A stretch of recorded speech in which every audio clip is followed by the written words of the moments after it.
jumbe ariyo mosekalo. Erokamano nya Fred, ang'e nitie weche mathoth misebedo keluwo. Maber nigi marach ni?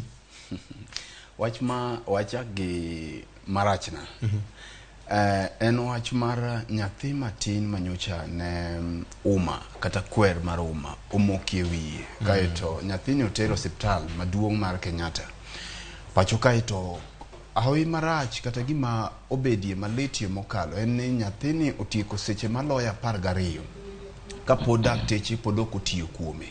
Ma nyathi ma ngimane kamoro ncha ne inyalo kony, o end up no wito ngimane. Gima lit kineno pichano ka obet gi ng'at mancha ne otero osiptal, nyathini obet ka obwongo ne chwer, remo chwer kadok iye.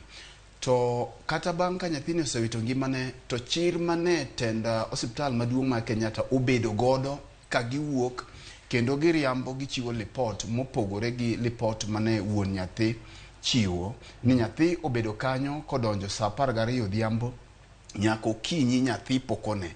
Koro mae en mana ranyisi kuom gigo matimore e osiptende wa pacho ka.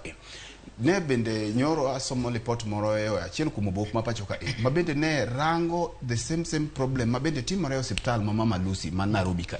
Kane jumbe ariyo mokalo ncha ne wasomo kuom story ma bende jal mancha ne jaode okonyore kanyo moyudo nyithindo 2 marude, kaeto jaode ni remo chwer kuome mo end up notho.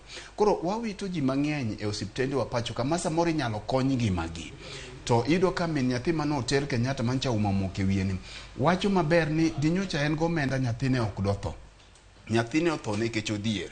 Koro ji adi modhier ma samoro wito ngima minyalo kony. Koro miyo en wach malitie mokalo nikech kaka timore Nairobi ka bende kaka timore osiptende mang'eny mantiere nyaka e kor gwenge kuonde moaye. Ma kamoro wachno ok chop ne it jopiny mang'eny. Ok chop it jopiny mang'eny. Ni kionge pesa to ng'ato hinyore gimoro ng'ade kata nwang'o ajali to ok nyal chak thiedhi nikech pesa